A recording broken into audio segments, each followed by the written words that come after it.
Zach, keep your Christmas in your way, and I'll keep it in mine.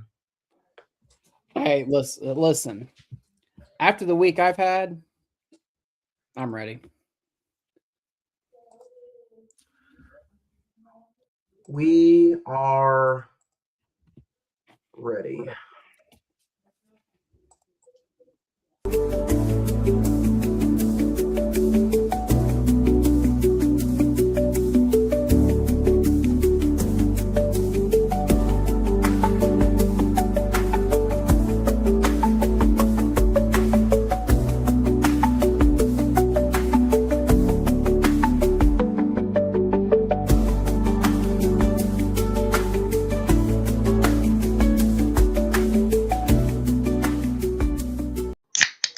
You like that, old man? You want a piece of me? Do I feel lucky? Well, do you, punk? Good morning, Vietnam! I love the smell of napalm in the morning. You're gonna need a bigger boat. I feel the need for speed. I wish I knew how to quit you. Love means never having to say you're sorry. You do? You'll shoot your eye out, kid. What up, film fans? Happy Tuesday. Welcome to episode 379. Welcome to A Christmas Carol Conversation. You're listening to another new episode of the Cine-Men Movie Podcast. I am one of your hosts, Juan, and I am joined by Mr. Cratchit himself, Zach. Hey, you know what? It is a Tiny Tim Tuesday. How about that? What do you think about that? Look at you adding to the verbs and the vocabulary of this podcast. It's a Tiny Tim Tuesday instead of It is. I'm proud of myself. I came up with that. I thought for sure you would have said that on the opening. No, that's good. It is a what do we usually say? Tippy Top Tuesday. Tippy top Tuesday. So we had There to we play go. on the words a little bit. Yeah, we did. Welcome to the final episode of 2025. It is our year finale. We don't have seasons, so it's not a season finale, and it's not quite yet the series finale, but it is the year finale as we talk our final conversation of 2025. We talk a Christmas Carol conversation, an episode like we have not done at all, I don't think. But if you want to go back and listen to a more traditional episode, we do movie reviews here on this podcast. If this is the first time you're listening or watching us, if you're watching us live on Facebook or Inasawa Productions YouTube channel, good evening. This is the Cine-Men Movie Podcast. We talk movies, we review movies, review conversations. We had a whole theme this year of Matthew McConaughey. Go back and listen to all those episodes. We are not done by any means. So like next week and the week after that, we will be active on social media. I'll be sharing some different episodes that maybe we have had throughout the year. But this is the last new episode of 2025. We will be back live January the 6th as we talk Avatar Fire and Ash. January the 6th. So that's what's coming up in January. Zach is going to give the entire January slate here before we end today's conversation. Yep. If you want to hear what 2026's new theme is, I suggest you go back and listen to last week's episode. Wherever you listen to podcasts at, we talked all about The Godfather Part 2, and we dove deep into what next year is going to bring for this podcast.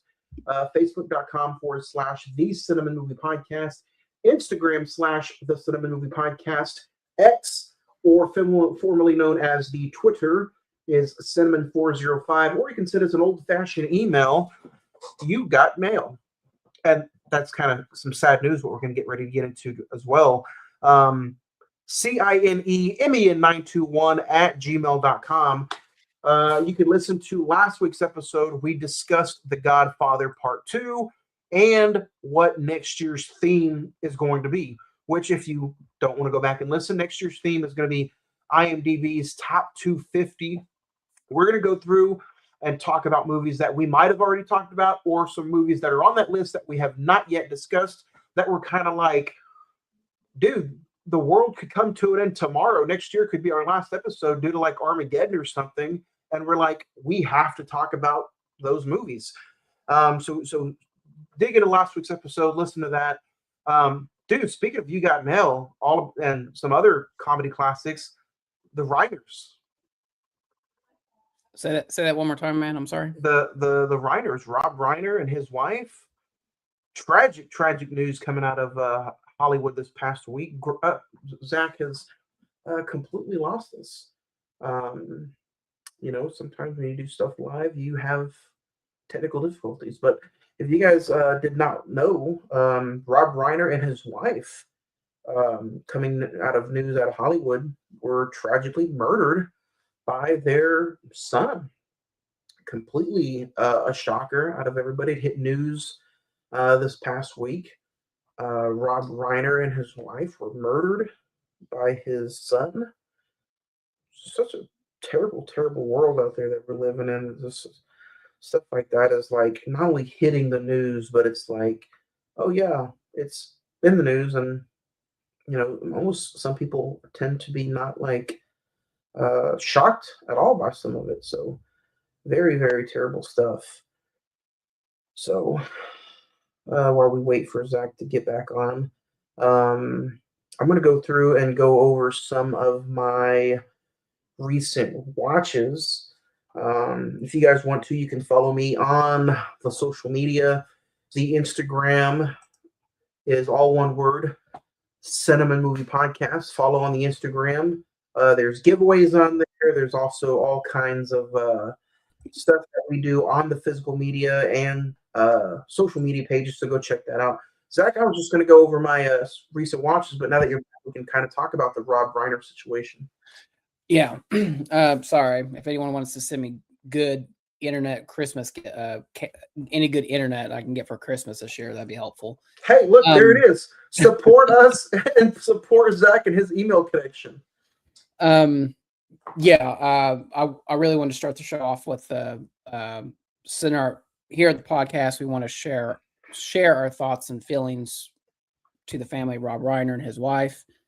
That's just a horrific situation. Obviously, I think they've pretty much nailed it down that one of his sons,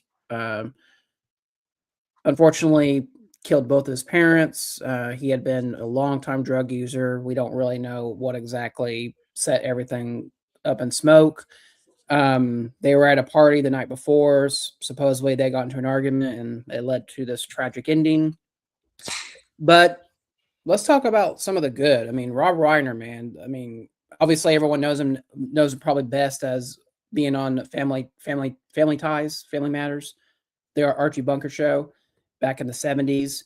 But man, this guy, his directing style, this is Spinal Tap, Stand By Me, The Princess Bride, A Few Good Men, which hopefully we get to talk about next year. It's, he had a pretty impressive directing run there for a minute. And then have you got a chance to watch the new Spinal Tap yet? I haven't even seen the original one. I know we're talking about Stand By Me next year. Okay. I figured as much. But what was, as a film director or as an actor, what it was? Oh, and of course, When Harry Met Sally, obviously, one of his bigger films, All in the Family. That's what I was thinking of. Misery, I forgot about. He directed that. Did he direct The Bucket List too? I'm not sure. One that he did. He did, yeah. One that sticks out of my mind for sure is Stand By Me, and you just mentioned it. Misery. Misery. Yeah. I think mine would be A Few Good Men and The Bucket List. I really enjoy The Bucket List. But what did he mean to you as like an actor, whether you liked his acting or his directing? Or what do you think of in the film business? I think film industry is just so give or take. There's a lot of great directors that are just probably overlooked out at some point, and I think maybe he's probably one for sure. Mm-hmm. But you're just kind of like, man, something like this is just kind of tragic. There's no reason for it, and it's just all around sadness. But I think as far as he goes as a director, one of the greats. Probably doesn't even get talked about as one of the greats. So yeah, I mean that whole list of films that I mentioned, that's a, like I said, that's a pretty good run for a director. When you dramatically change the coming of age story and that genre with Stand By Me, you completely shake the industry. Okay. And then he does it again with When Harry Met Sally. Again, you completely shake the industry when it comes to romantic comedies. And then you think, oh, okay, two movies can kind of shake that. He does it again with the courtroom drama in A Few Good Men, and he just again shakes that genre style of film. So when you're a director and you can just shake all over and change the culture of not one, not two, not three, even let's say Misery, if you're going to talk about a horror movie, this guy has so many touches in different genres. It's insane. And it's not like he just did it and was okay at it. Again, I just named off 4 huge movies that shook those genres to the core, and you could say that those are some of the greatest movies of all time. So it's tragic incident. It's a shame that we lost one of the greatest directors of all time. But it's even more tragic that somebody lost a grandpa, or somebody lost a family member, or somebody lost a friend. So yeah. I think Ask for help if you're on drugs, or if there's stuff like that you're going through. Like, just ask for help, man. it's even more horrific that the daughter found the bodies. So that's something no one should ever have to witness.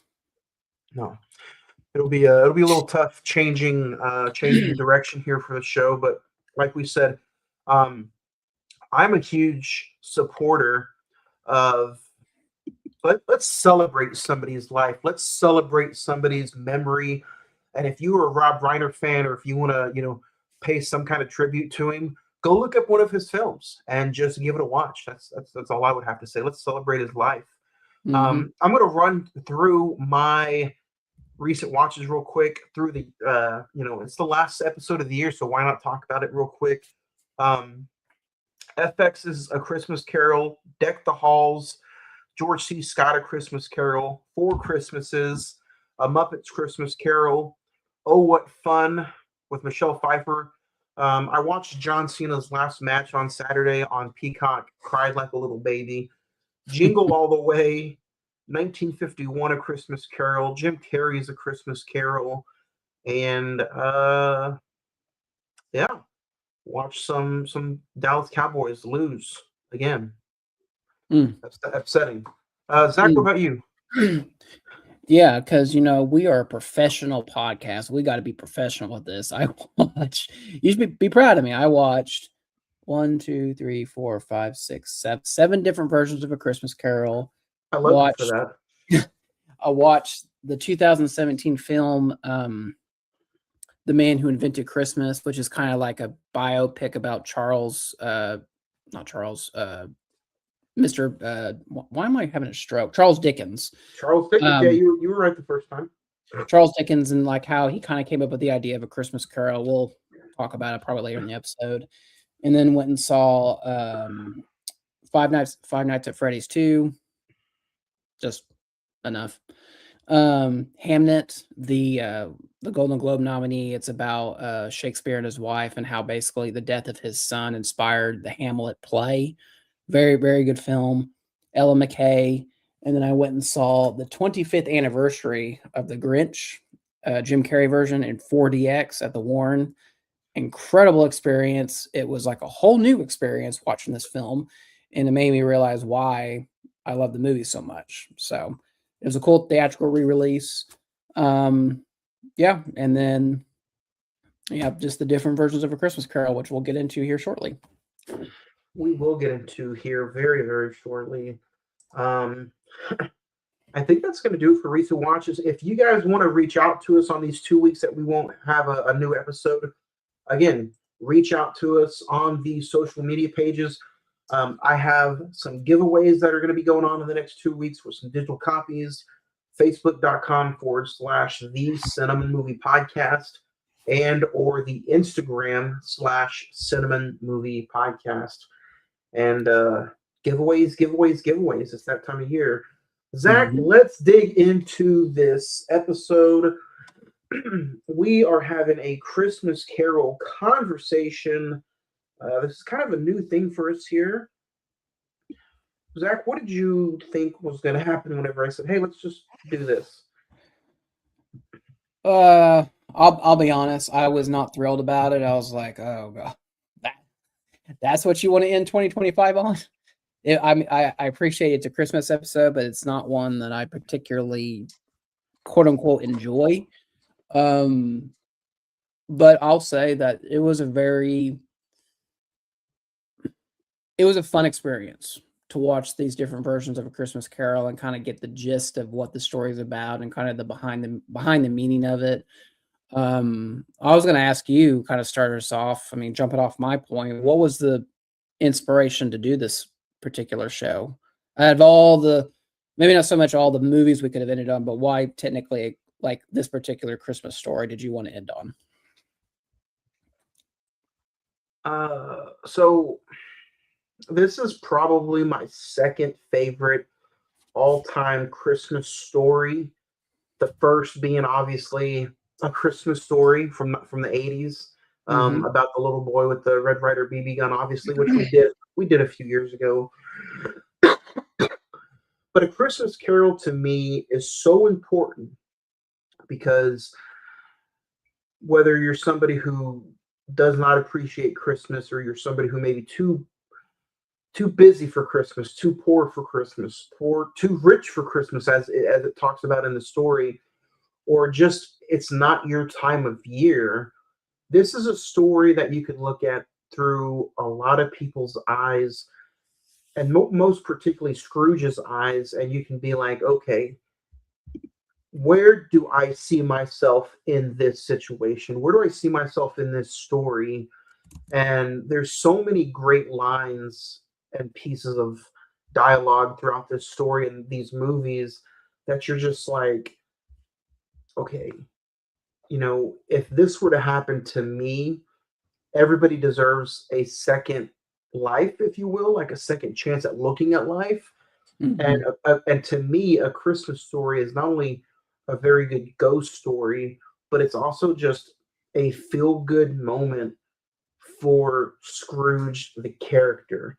Now, usually I'll get into like how much money a movie has made, or who's in the certain movies, or what year it was maybe developed. But we're talking A Christmas Carol, and in Propose being it is a ghost story of Christmas, commonly known as A Christmas Carol. It is a novel by Charles Dickens, first published in London by Chapman and Hall in 1843, and illustrated by John Leech. It recounts the story of Ebenezer Scrooge, an elderly miser who is visited by the ghost of his former business partner Jacob Marley, and the spirits of Christmas past, present, and yet to come. In the process, Scrooge is transformed into a kinder, gentler man. Um, the original title, A Christmas Carol in Prose, being a ghost story of Christmas, published December 19th, almost to the exact day that we're talking about it, 1843, 181 years ago. 182 on Friday, which is insane. Yeah. So that's why I wanted to end the year on this, because I am not going to lie. Out of all the Christmases in years past, this to me has been the most difficult. This has been the most difficult season. This has been the most difficult year. This has been the most difficult year of the podcast / my life / season. It's just been a terrible, tough year. So in all reality, Zach, I was like, let's end the year on a positive light of a man's journey that is dark, that is negative, but yet through the eyes of the three ghosts and through him and through Tiny Tim, there's light at the end of the tunnel. Yeah, Yeah, I can definitely respect that, why you chose to do it, to do this particular episode and kind of relive the not relive, but kind of recount your our quote unquote journey with this story. So I'm on the opposite end of the spectrum. I was never a Christmas Carol person, never had any interest at all. Like anytime any type of version of it was on TV, I immediately flipped the channel. If I was at daycare, whatever version they had on, I had no interest in watching it. It just wasn't a story that appealed to me. I just didn't care about it. Um, the only version, I'll be honest with you, the only version I had ever seen up until this episode was the Jim Carrey version. I saw that in theaters, and the only reason I saw it was because of Jim Carrey, and he was playing like 5 different characters in the movie. Yeah. But fast forward to this episode and say, hey, we're going to do this. I was like, you know what? Let's do a deep dive. So I'm just going to rapid fire through these. So I'm just going to go in order of the way I watched them. Yeah. I watched the Jim Carrey version, the 2019 Hulu BBC adaptation with Guy Pearce and Andy Serkis as the Ghost of Christmas Past, which We're I'll gonna just go ahead and say we're gonna talk about we're that. gonna get Sure. it. We'll get into it. 1988's Scrooged with Bill Murray, which I know that's a lot of people's favorites. 1992's Muppets Christmas Carol with Michael Caine. The 1984 George C. Scott version. And by the way, all these different versions I'm naming off, all these are, you can stream them some way or another. There's a 1938 Reginald Owen version on HBO Max I watched, and then on your recommendation, I watched the 1951. I was like, let me get to the 1938. I was going to do the next film. I was like, okay, I'm done. And then you text me Sunday at night. It's like, hey, you need to watch this version before Tuesday. So that was the hardest one to find, that 1951 version, and I don't know if it was just a crappy VHS transfer onto a streaming service. Yeah, it was on Tubi, right? Tubi, yeah, or Plex, and we'll get into it. So Finally, I watched today the 2017 The Man Who Invented Christmas, which is kind of like a biopic about Charles Dickens and him writing A Christmas Carol. So I've always wanted to see that. Where did you stream that at? That's on HBO Max. Okay, I've always wanted to see that version. And you have freaking Christopher Plummer as Scrooge, which is like, how did we not get A Christmas Carol with Christopher Plummer? And let's not forget, next year we're getting a Robert Eggers version of A Christmas Carol. Ty West with Johnny Depp as Scrooge. What do we think about that? Yeah. So I'm interested in that. I love every movie version that I can find of this story. Mm-hmm.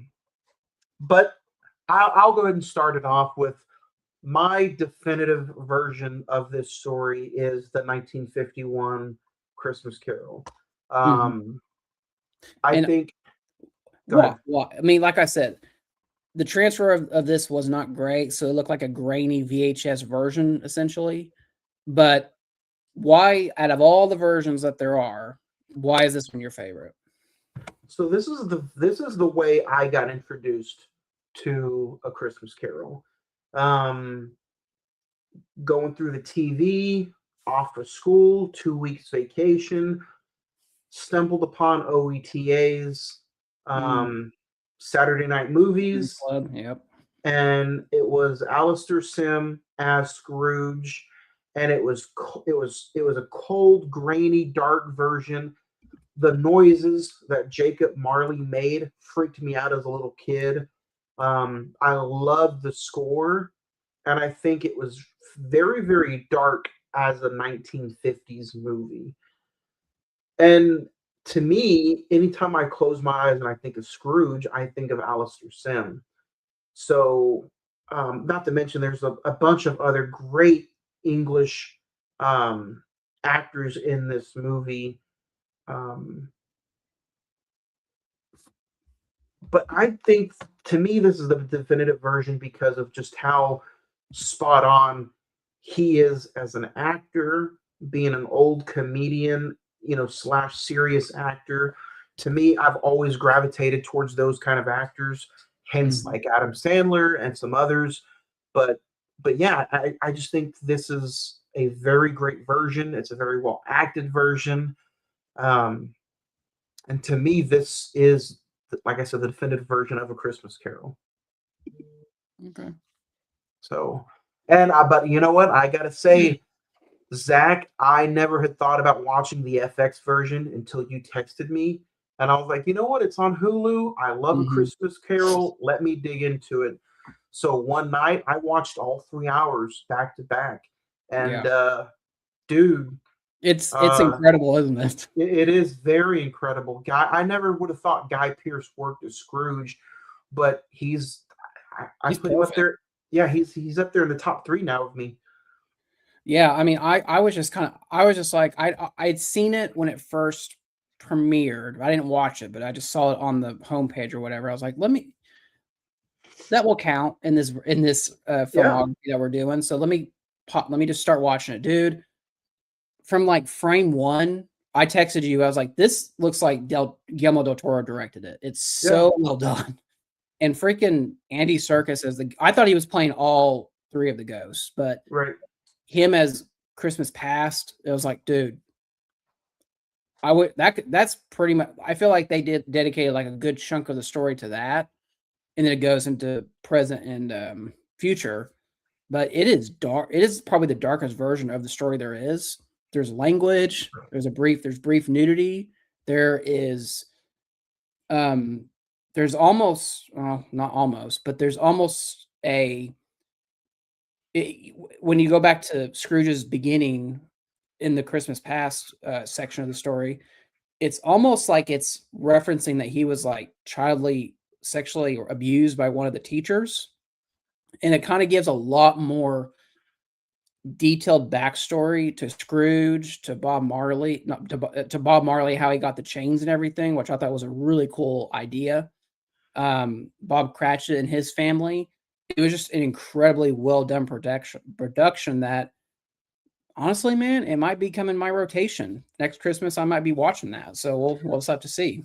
So you told me every year you pick a Christmas movie, right, that you haven't seen? I've filled my quota with this Yeah. year.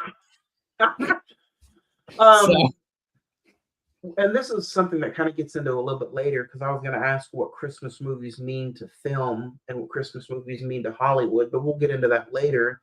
mhm. So going through some of these different ones, and this not really being your Christmas go-to, what movie, if it is the FX one, that's fine, you can say it again. But what movie stood out, and to you, what is the best version that you watched? I think the best version, in my opinion, like I said, everyone is different. I think the best version is the 2019 version with Guy Pearce. I think outside that, since it's technically a TV show, the best film version, probably the Jim Carrey one, just because I've seen it. That's the first one that I've seen, like, and it just kind of registered in my brain. That one is also, for it to be a kids animated film, it's pretty dark. It is dark. I rewatched that today. I started it last night, late week. I fell asleep and finished it today. It is probably my second favorite version of A Christmas Story, just Mm, because Jim Carrey does so good. And it's one of those animated movies that they use the facial recognition. So like correctly. Bob Cratchit looks like Gary Oldman. Yeah. Scrooge's nephew Fred looks like Colin Firth. Hmm. And then Jim Carrey has some facial recognitions on all his characters too, especially the little candle when he's like doing the Yeah. little candle. Yeah. So like so yeah, man, like that one's a close second for me. Yeah. And then outside of that, I think the 1984 George C. Scott TV film is actually really well done. I think he makes that version of it. Yes. You say that the Alistair Sim one I thought the George C. Scott version is very heavily score based. Like I was kind of shocked at how much like score ran the movie, honestly. It didn't feel like a TV made movie. No. And did you notice And Did you notice Batman Alfred was in there? Yeah. So Yeah. I was going to send you Um, a snapshot. I was like, oh my God, I didn't know Alfred lived during that time. Yeah. There's also some very dark scenes in that version with George C. Scott. Yeah.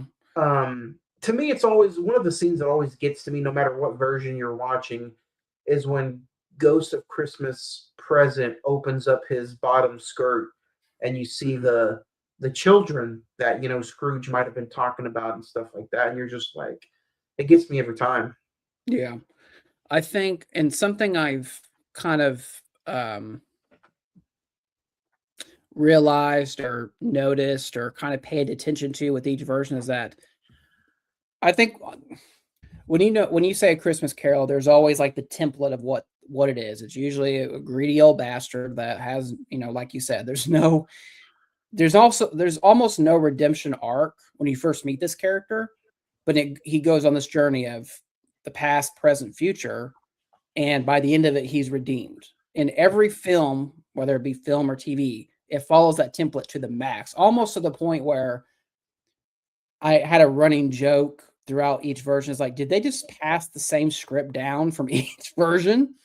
Because it's like, But that shows you how important Charles Dickens' words and dialogue is to this character. yes, like in each version, you always had the prisons and the workhouses. You always had Scrooge saying, "Oh, it's my stomach or indigestion that's causing these hallucinations." You had obviously the famous Tiny Tim, God bless us, everyone. Um, it was kind of fun to see what continuous lines were going to show up, and like you said, that's all straight from the original novel or novella, and I think I don't know if it's necessary, but I think it's like concrete to say we're doing our version, but we're paying respect to what originally came. Yeah. So, And to me, it's like so important of some of that written dialogue or the written script of like, keep your Christmas in your way and let me keep it in mine, mhm, or the way he's just so greedy and talking about like, um, my taxes pay for that. I can't afford, or I don't want to, afford. People, if they get sick and die, let them die. mhm, Um, some of that dialogue is just so important to, just like you said, the character arc, but yet the story in general. yeah. I think the first thing that I really picked up on while paying attention to all these different versions was the first thing that really stood out was the thing that kind of sets the whole thing in motion is the doorknob sequence where the Bob Marley's face shows up on the door. And I was just like, okay, that's kind of cool. I noticed it in the Jim Carrey version, but with each version, it was just like, that's a recurring thing. Say, Yeah, I want to get your opinion. I felt like Scrooge's sister goes in and out depending on what version it is. Sometimes they bring her up. Sometimes it's a major character that kind of obviously she's the mother of his nephew. But some like I just noticed that some versions had her and some versions didn't. yeah. It's also like the ones that don't have her. It concentrates on the woman he was going to marry too, right? Yes. So, like for example, the George C. Scott version, it's very heavily favored on the woman he was going to marry, right? Yeah, I think they were engaged and he broke it off. Yeah. Yeah. Um, and then let's say like Alistair Sim, that version is kind of a mix between the two. The Alistair Sim version is the only version that I watched that shows the death sequence of the sister and Bob Marley, which I thought was interesting. Yeah. Well, hold on. You also, oh, yeah, you're right. You're talking about where, She's dying in the bed. yeah. I watched so many different versions here lately. There was a version, George C. Scott is the one where it showed him go to the Bob Marley and he passed right then and there. Is that's Alistair Sim? That's Alistair Sim. Yeah. Okay.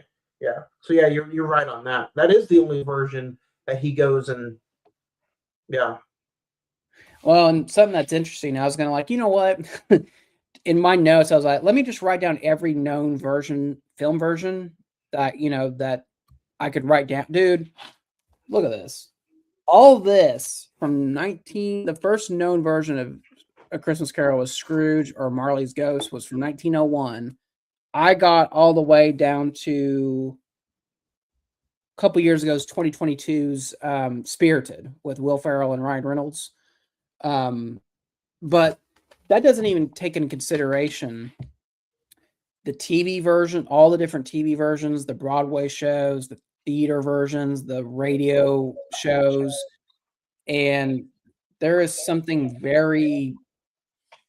I was going to ask you about this. Do you think that A Christmas Carol is on the same level of Shakespeare to the point where it's just like when you know it, like everyone knows kind of different versions of the Shakespeare stories, but everyone knows what A Christmas Carol is, and you can just do it in your own different way.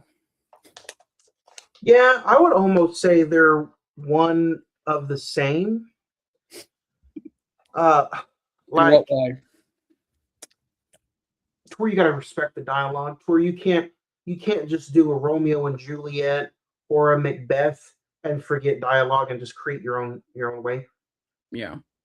Unless you're the Lion King, unless you do the Lion King, because Well, I mean, we talked about it earlier this year, but Ghost of Girlfriend's Past, that is very heavily influenced by A Christmas Carol.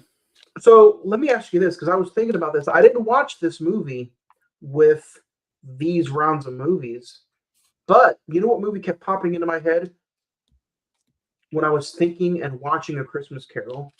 What? And let's discuss it. Is It's a Wonderful Life? Does that not kind of float around? Now it's not a ghost that haunts him. It's his guardian angel, but the guardian angel also kind of does a past, present, and future kind of thing. I feel like that storyline was gifted and birthed by A Christmas Carol. You know what? You're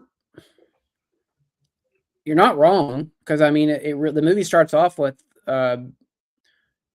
Bailey's Jimmy Stewart's childhood, and it goes into the present, and it goes into what his life would have been if he wasn't born. So I mean, it doesn't.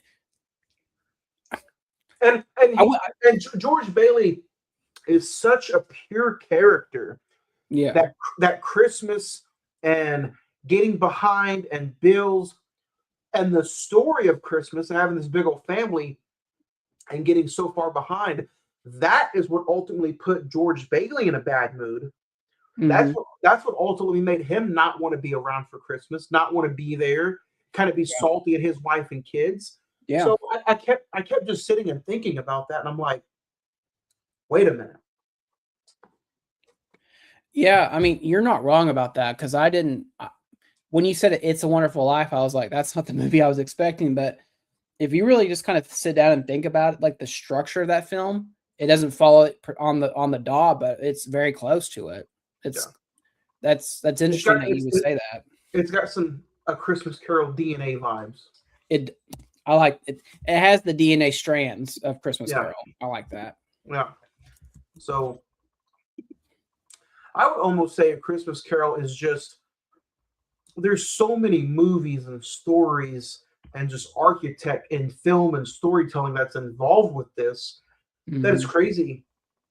We're so close to the anniversary, 182 days, right? Or 182 years. 180. That's why we get paid the big bucks. We don't plan this; it just happens. Always part of the plan. Yeah, that's why I don't sleep at night. Exactly. You just like comb the calendar to see what anniversaries are coming up. I'm like, oh, let me go all the way back to Charles Dickens, 182 years to the date. Are you gonna Well, I guess we won't know till after the beginning of the year, but are you going to try and watch that, The Man Who Invented Christmas? I am. Yeah. I think, and kind of getting not emotional, but kind of getting real about it. I think the most important thing about this story is, you always go through the redemptive act of this character by the end of the story. But I think the most important thing is just like, we're all going to die at some point.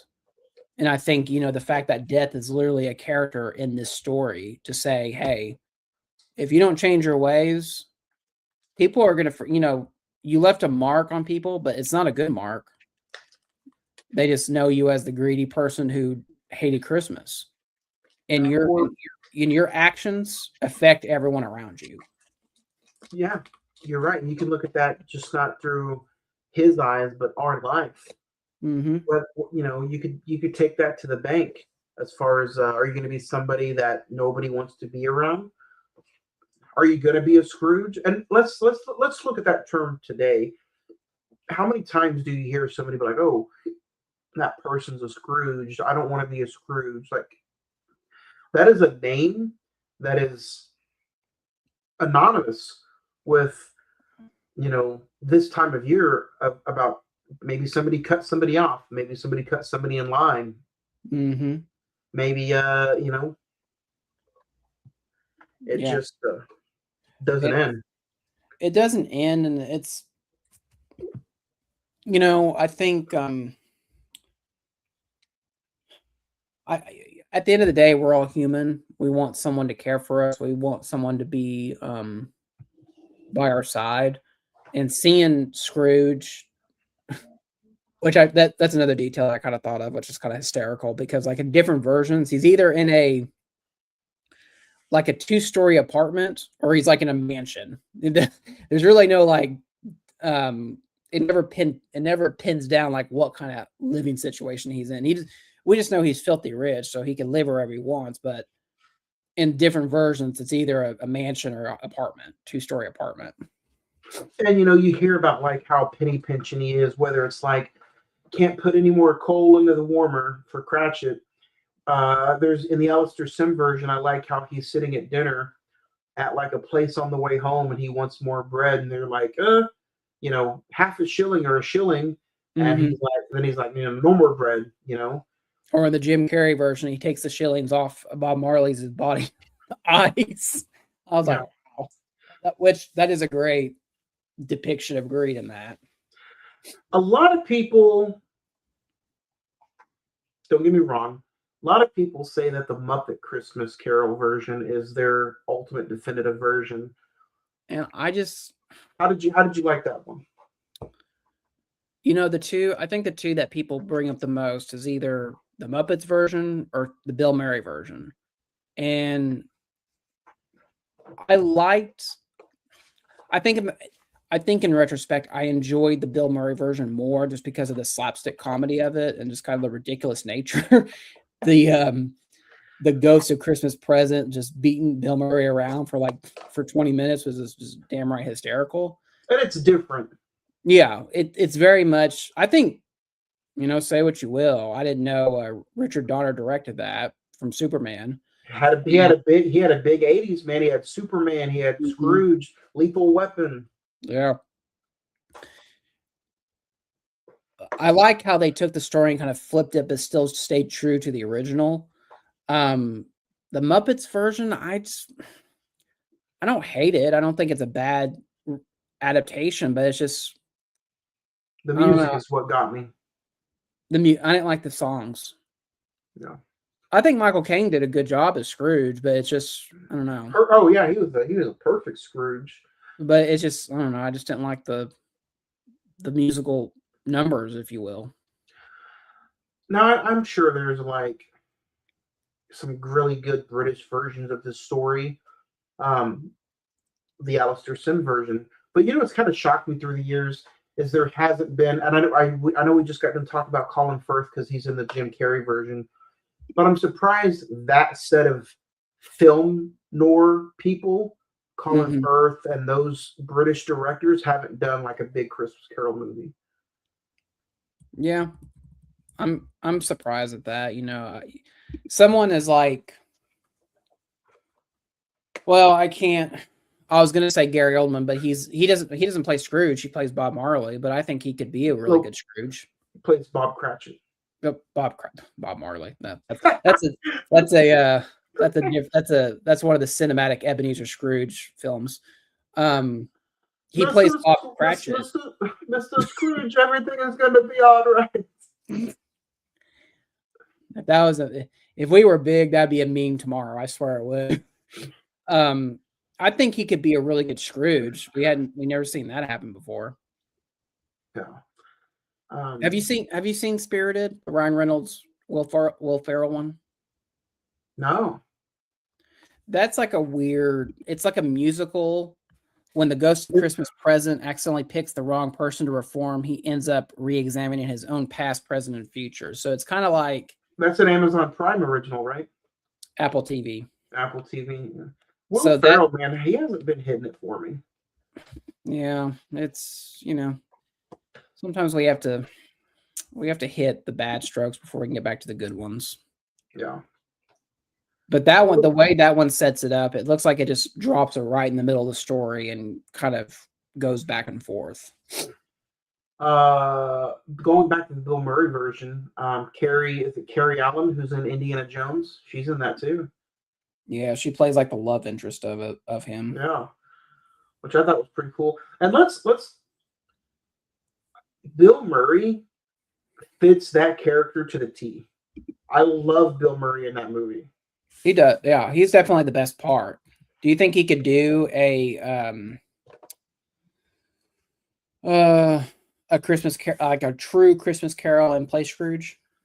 Yeah, but I love his version so much. I will say, I have to watch every single December. I have to watch all the different versions of the Christmas Carol and Scrooged. Bill Murray he's spot on for me. Before we kind of finish and talk about some more aspects of the film and what Christmas movies mean to both of us, and then talk about January slate, I'm going to rank my versions of A Christmas Carol real quick. Number 5, I'm going to do the George C. Scott version. Number 4, I'm going to do the Scrooged Bill Murray version. Number 3, I'm going to do the FX Guy Pearce version. Number 2, the Disney's Jim Carrey A Christmas Carol. And then number 1, the Alistair Sim 1951 version. Okay. I'm going to go number 5, the George C. Scott version from 1984. I'll do the 2017, The Man Who Invented Christmas, just the Charles Dickens biopic. I thought that was pretty good. Number 3, I'll do Scrooge, the Bill Murray version, 1988. Number 2, I'll do 2009's Jim Carrey version, and then number 1 is the Guy Pearce FX Hulu series. I've only seen it once, but I noticed neither one of us watched the Patrick Stewart version for this week's episode. I couldn't find it anywhere. I used to own it on Blu-ray, but not anymore. Yeah, if we had done this tomorrow, I probably or Thursday, or if we had a little bit more time, I probably would have tried to find the Patrick's. Oh no, you had to have a subscription for Hulu, but if we had a little bit more time, I would have tried to get to the Patrick Stewart version, which I've heard pretty good things about it. Yeah. Overall, you're diving deep into A Christmas Carol for me in this podcast this year, Zach. What did it change your aspect looking at it again? It did. It's still like it's not my go-to favorite. I think The Grinch will always be like that top tier thing for me for Christmas. But I have to thank I have to thank you, man, for doing this, because it gave me a lot more appreciation for the story. If we had a lot more time, I probably would have gone out and read the Charles Dickens story and kind of compare and contrast the different versions. But going off to the different films, that kind of gave me a good education on it. I don't think it's a very long novel either. No, I think it's only like maybe not even 100 pages, maybe not even that. But yeah, I mean, to answer the question, it gave me a lot more appreciation for the story, the meaning, the characters, and even the setting of it being kind of like I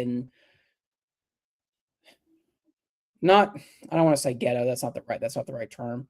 but just kind of like poor stricken London 1800s time period, or Victorian, I guess you would say.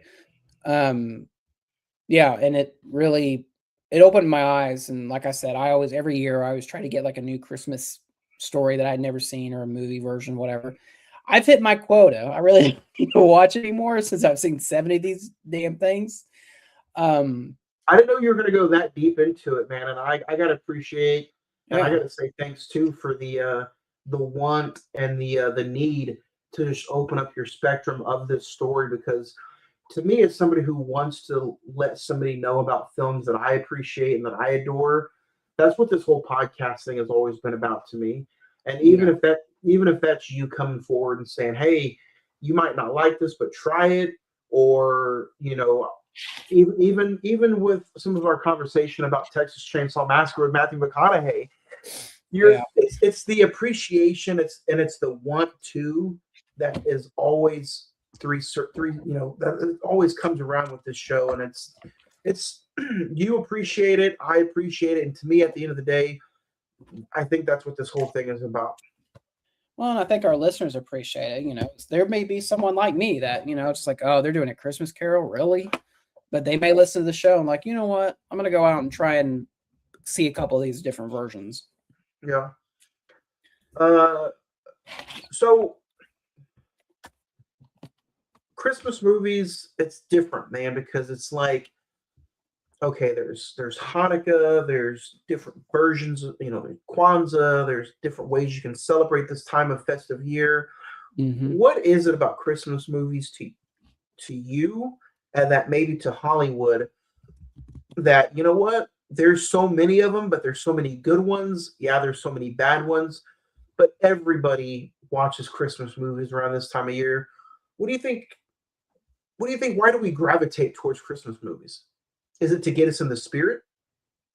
I think it's to get us into the spirit. I think it's to get us into the realization, or get into the mindset of like, hey, you know what? All this BS that you have to deal with, 360 days of the year, you can set that aside for 2 or 3 days and say, hey, you know what? Let's focus on friends. Let's focus on family. Let's have a good time. Let's get together and make new memories that we haven't, whether it be go take a ski trip with the family in Colorado, or go see a movie on Christmas Day, watch, or in Johnny's case, watch the Dallas Cowboys on Christmas Day. But I think it's a reminder of like, hey, you know what? We're all human. 360 days out of the year, we have to deal with BS and just all our daily lives. Here's the part of the year where it's just like we can sit back, relax, and just enjoy life in a weird sense of the way. And everyone has their traditions, and everyone has their needs and wants that they always do on Christmas. And I think that's something that is quite beautiful, frankly. What about you? I think you hit it right on the spot. I look forward to watching Christmas movies so much, but like you said, it's I don't watch it for the great acting. I don't watch it for the great plot or the storytelling. Some of them I do. Don't get me wrong. Some of the Christmas Carol, or there's some of them that are like just above all a great feature film. But man, I kind of just watch them to get lost in the translation of what the meaning is behind it. Mm-hmm. Yeah. I said it in my recent watches earlier. Four Christmases, hilarious movie. Yeah, that is a good. I haven't seen it in forever, but I remember liking it. I showed it to my fiance, who had never seen it before, but you know what? She loved it, and I'm like, that's another reason. Vince Vaughn. Who doesn't want to see Vince Vaughn 6'5" and Reese Witherspoon, who's 4 foot, like just tear it up on Christmas? Funny. Yeah, absolutely.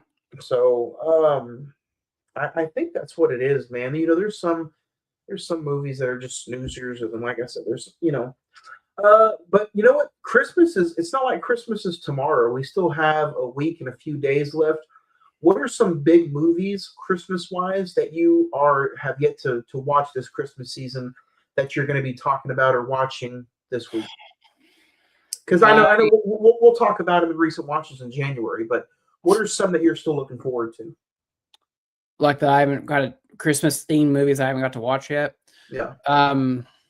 I still need to rewatch. I watched, like I said in recent watches, I saw the 25th anniversary of The Grinch, so I'm kind of good on that. I need to rewatch the 60s cartoon version. I need to watch Charlie Brown. I need to watch a little film called Feast of the Seven Fishes. I mentioned it in our top 5 Christmas episode. I think we did that episode last year. And I think the movie that I'm going to do that I had never seen before this year is probably going to be a film called Christmas in Connecticut from the 50s. And I thought it was streaming on HBO, but it's not. But I can find it. So I can probably rent it on Amazon, or Apple. But those are the ones that I still need to get to before the holidays up. What about you? Some of the classics, man. Home Alone 2, Lost in New York. I always debate myself every year. I watched the original Santa Claus already with Tim Allen, but sometimes I'm like, do I really need to watch 2 and 3? Did you ever watch the TV show? I did. I love the TV show. Good. Oh, nice. I still have to watch It's a Wonderful Life. A Christmas Story, which I adore every single year. I'm going blank right now. I have them in a stack in there. I did watch one. Usually every year I'll kind of watch 1 or 2 that I've never seen. Last year was Red One, and I think The Holdovers. Oh yeah, I might rewatch The Holdovers. I really thoroughly enjoyed that movie. This year was the Michelle Pfeiffer one. What fun! Yeah, got the same actor in it from The Holdovers. Yep, Dominic Sessa. Yep, and that one wasn't too bad.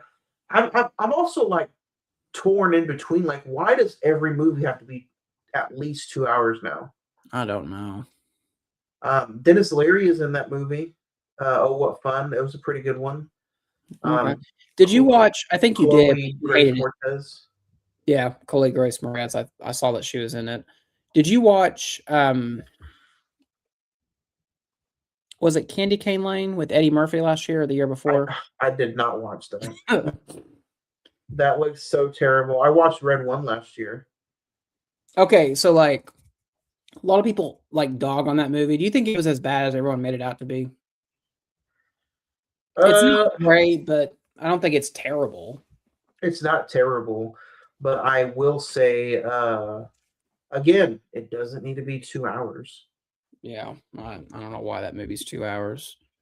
That Feast of the Seven Fishes I was talking about, you can stream that pretty much everywhere right now. Amazon Prime is probably the best place to get it. That movie's an hour and 40 minutes. It flies by. Have you ever seen it before? What is it? Feast of the Seven Fishes? No. You should try that one. I know you have Fandango where you put your movies on when you get the digital copies. You can watch it free on there. I'd try and give that one a try. Okay. Yeah, I see it here. I do love Skylar Gizondamo. How are you pronounce his name? Right. Who is that? Is that Vin Diesel? No, that's not Vin Diesel. I beg you, try and watch that movie sometime this week and text me and say if you have a family member that's somewhat in that movie. Yeah. So I think my final question is, and we probably already answered it, but where does this, if you had like a shelf of all the different Christmas stories and motifs and everything, where does that fit on the shelf? I was gonna say I think I like this. It's not as good as A Christmas Story, but I think this would be the year that I'm like, you know what, A Christmas Carol goes above A Christmas Story. Yeah. Nice. I just think you learn so much from this as a human. You learn so much from this as a partner, as a dad. Yeah. Nice. So Yeah, this is like I said, man. It's been very fun. I'm going to be honest. I could have got away with watching the Jim Carrey version and the And that's it. one. I would have thrown the Hulu one in there just to see what it was like, and say like, I'm good. I've seen enough. But no, I wanted to. Let's take it a step further. Let's try and watch as many versions of this story as I possibly could, and it was a learning experience. Good. Well, as a film fan, as a Christmas fan, as a podcaster, I say thank you because that conversation we probably could have went on for like another hour maybe, and not even, we didn't even dig deep into some more of the lore, the different Christmases, the different ghosts, the Tiny Tim situation. Mm-hmm. So my favorite Bob Cratchit, by the way, is Gary Oldman. I forgot he was. What I saw like Gary Oldman on the title. I was like, what? Yeah. Who does he play? And it was Bob Cratchit. I was like, yeah, that makes sense. Yeah. I guess I'd have to side with you on that because I just don't know a lot of the different actors that played. But the Bob Cratchit that's in the Hulu version is pretty good as well. I just don't know what his name is. Yeah. So, man, it's hard to believe this is it.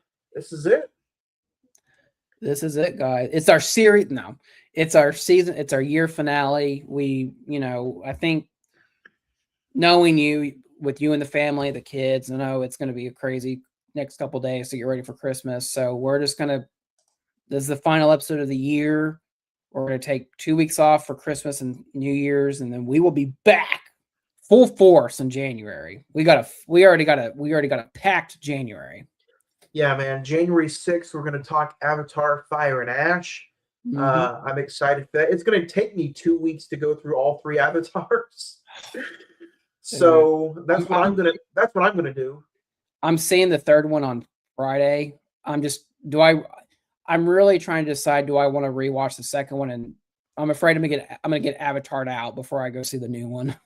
I'm glad we got 2 weeks because I'm gonna spread them out. Do one each week or something. Yeah. January 13th, what do we got coming up? January 13th, I think we're talking about F1, which just dropped on Apple TV. So if you have Apple TV, go check that out. It's going to be a fun conversation. January 20th, I think we're both excited because we're kind of wrapping up our Hitchcock retrospective. And as part of the IMDb 250, we're talking about Vertigo. The last of the big, quote unquote, big Hitchcock films. I'm excited. So it's not my favorite of his films, so it's going to be an interesting rewatch. I've only seen it once. And then we end the month of January 27th with One Battle After Another, Leonardo DiCaprio's new movie. I think it hits HBO Max either Christmas Day or New Year's. It's one of the two. So it'll be up there to stream when we get to that point.